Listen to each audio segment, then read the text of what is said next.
Welcome back. This conversation is part of Module 4. The time to start with AI is now. I'm joined today by Ernest Kung, who is my colleague and the product manager for AI at the Associated Press. We work together on the local news AI initiative. He'll share with us a bit about his background and the 5 projects he just brought over the line. Welcome, Ernest. Hi, Amy. It's good to see you again. Yes, after our 3 meetings today. Yes.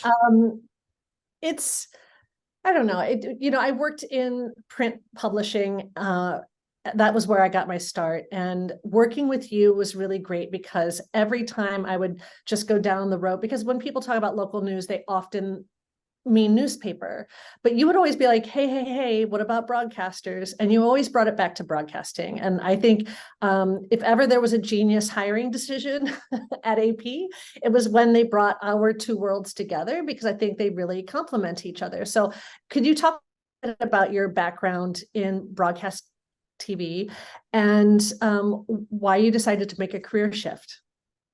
All right.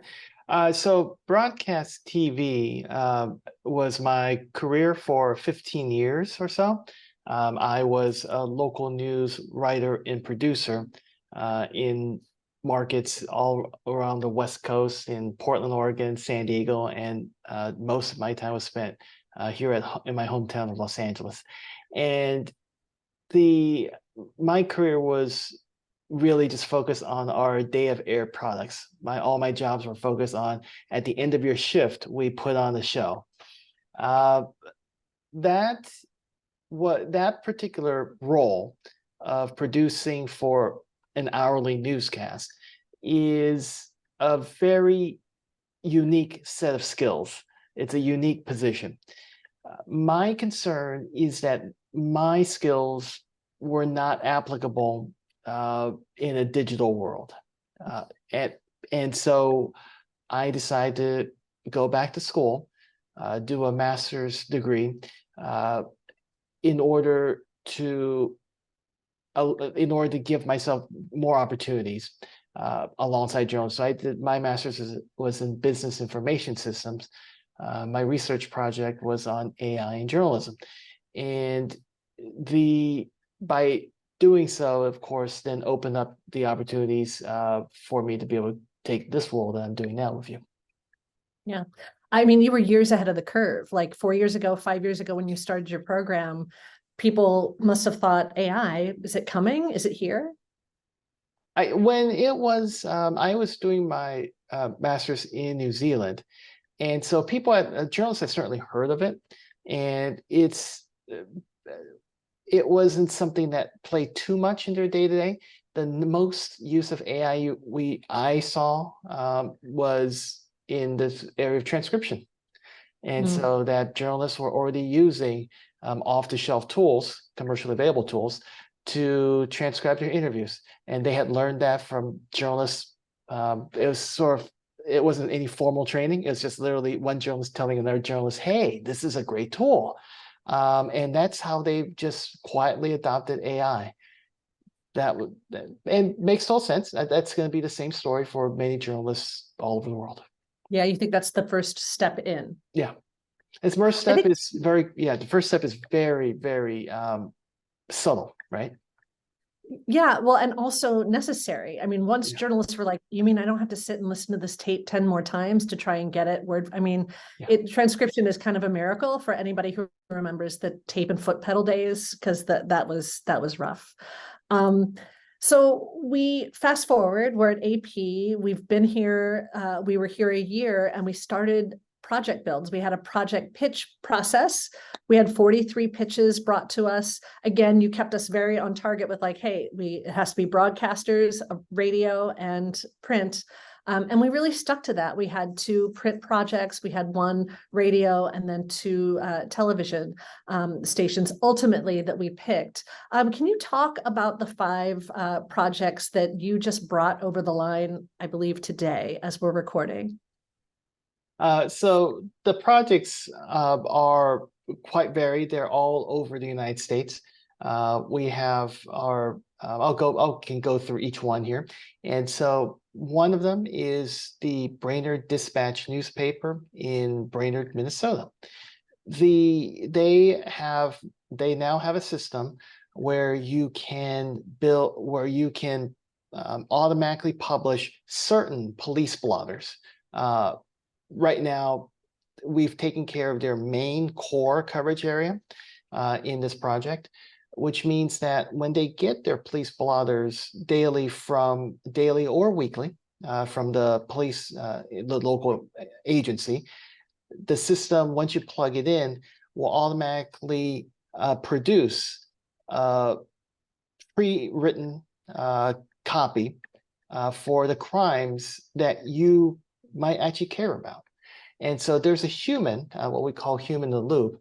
The human journalists, all they have to do is select which crimes they care about in order to publish.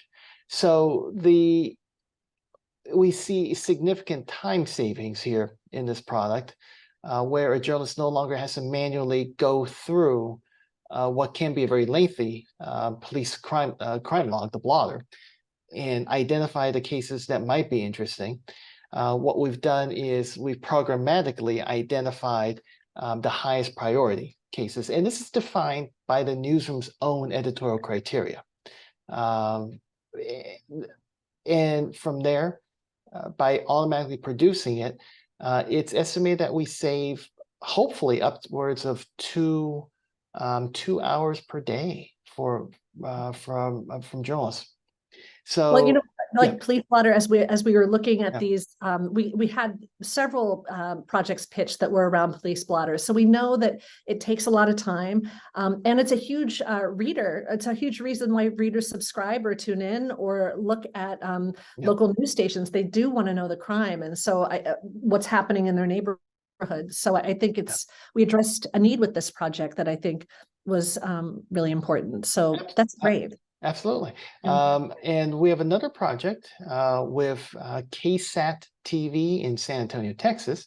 And so their project is about transcription of video that they've shot themselves.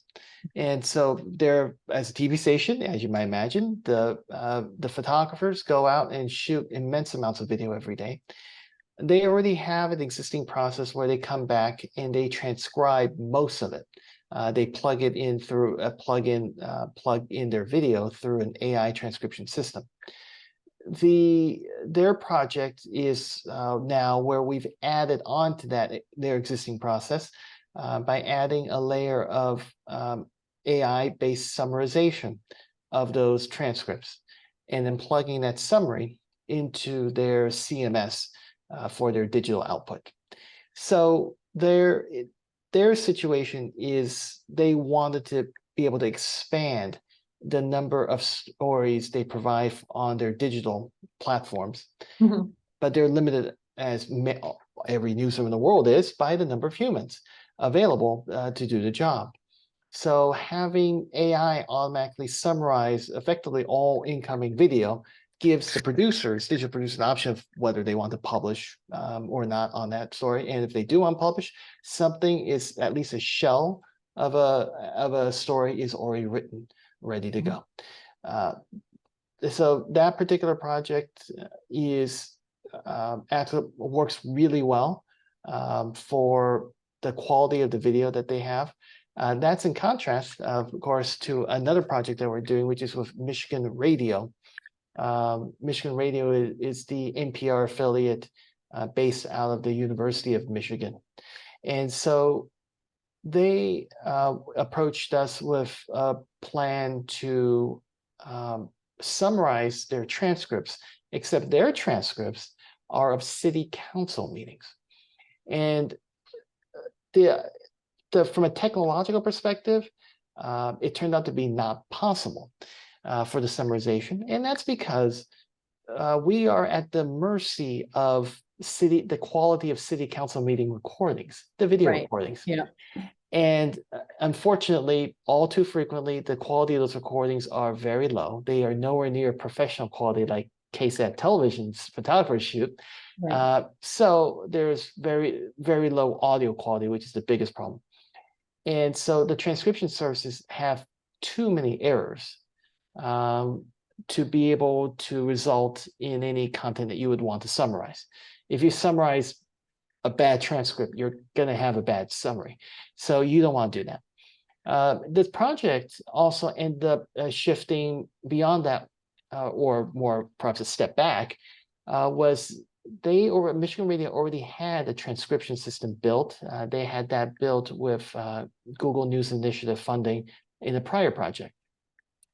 That transcription service that they built out turned out to have accuracy issues. It would have mistaken transcripts, quite a lot actually. Not a good thing.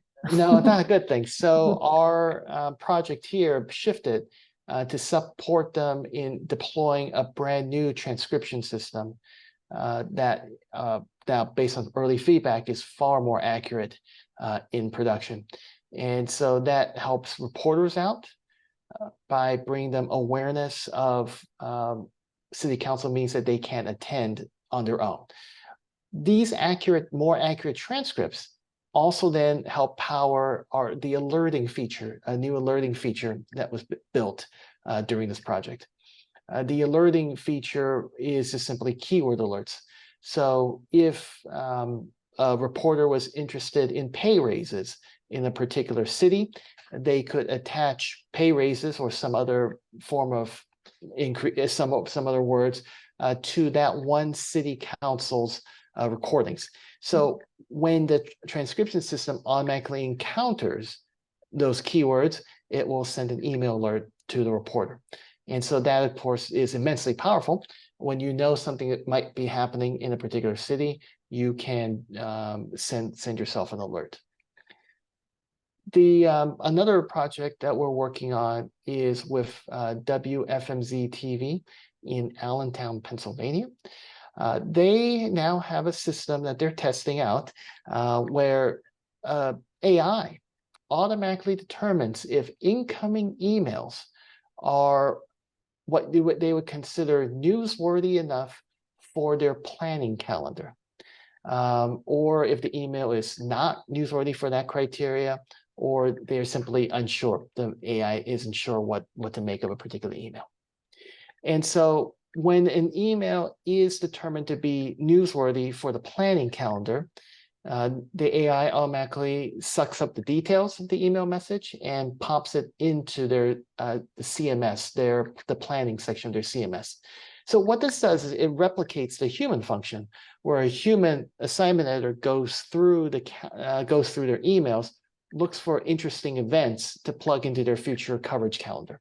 This doesn't affect anything the public ever sees. On their day of editorial meetings, they go through the coverage calendar for that day, and then they pick out the events that they want to send a reporter or photographer to. So this is only affecting the planning function behind the scenes. This particular system was probably it is in fact our most complex, in that it does use a custom developed neural network to be able to make the classification decision of newsworthy, not newsworthy, or unsure. And so that is, but this TV station currently is now using it as a test right now to see how well it goes. So Ernest, how much does it cost to run something like this? This is, you said, the most complex of the 5 projects. Yep, and so right now we are still finalizing the estimates, just equipment. The earlier estimate we had was at $60 a month, but that's going to revise upward a bit, just based on the complexity of the design of this particular system. Great, thank you. And the 5th project, I think it's El Vocero? Yep. So that 5th project, El Vocero, is a newspaper in San Juan, Puerto Rico. And so they approached us with help, requesting help with automating weather alerts especially during hurricane season. We're, of course, in the middle of a hurricane season right now. As we are doing this recording, there's a tropical storm approaching Puerto Rico. And so the system is being put to the test. We are seeing how the system generates output based on the incoming storm. The system was built to just be very simple in that it takes the input rather, from the National Hurricane Center, plugs it into a story template, and then publishes it as a draft into their CMS. So you do use generative AI on this one? No, there is no generative AI on this particular project. And one of the reasons is that generative AI is, at the moment, very error prone. It's not reliable enough where we need to be 100% error free. In a scenario where we're doing weather alerts, especially during a hurricane or tropical storm, those alerts just simply have to be 100% accurate. There is no room for error, because a mistake could literally hurt people, could cause injuries or death. And so the benefit of the system is to make potentially life-saving information more accessible, faster, and hopefully in the future to a wider population. Yeah, so using natural language generation in a templatized style of artificial intelligence. Correct. Yeah. So can we talk a little bit about the development teams? We chose to work with, this was all funded through a Knight Foundation grant, which was generous, but we realized we had to be really judicious with how we spent money. So we chose to work with university development teams. Can you talk a little bit about how that process worked and what you learned for moving forward with other future projects?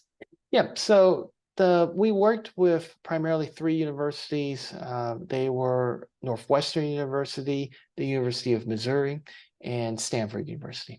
And so they took on these 5 projects. The experience was, it was meant to be an educational experience as well for the students. And so from a development perspective, where in a professional shop you may have the bunch of the standard agile ceremonies that as you would describe them for Scrum or anything like that. Things like that didn't really happen because the students weren't in that mode. And also at the same time, students are not professionals, so they're not available 24 hours a day for breaking things. So it was working around their schedules, around their important academic schedules, around breaks that they were taking. So that was a unique aspect of these 5 projects to build them out.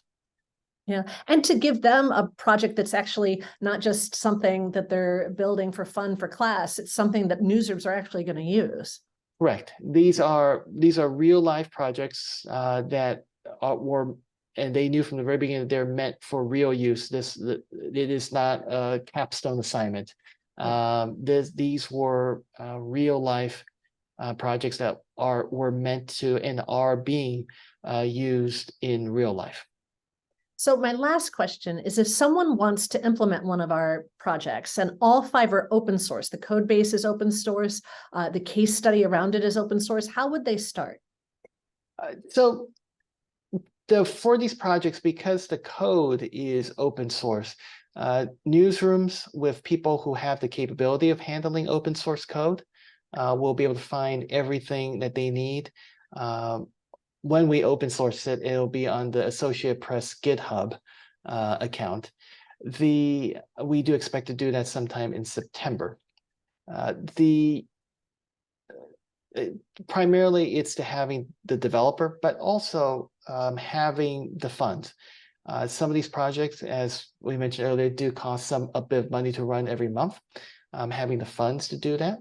But even before adopting any tool or any project, just because it's out there, you want to determine if it actually fits into your newsroom operations. There's in no scenario should you pursue any AI-based product, whether it's from us in this project or from a commercial vendor, if it has no real need in your newsroom. We always like to say, and I'm sure Amy's already covered in other parts of courses, that you start with your needs first. You start with your needs, then go outward. Yeah, Absolutely. The framework is covered in Module 4, as is the news value chain, if it can feel overwhelming to figure out what you need to fix first. And, you know, these projects were fact-finding missions for Ernest and me when we put them together. We did process mapping around their current process. We spent time with newsrooms for their future process mapping, which was a lot of fun. And Ernest, I'm really excited and happy for you and the journalism world that these projects are out there and available to be used. Thank you so much. Thank you for your time.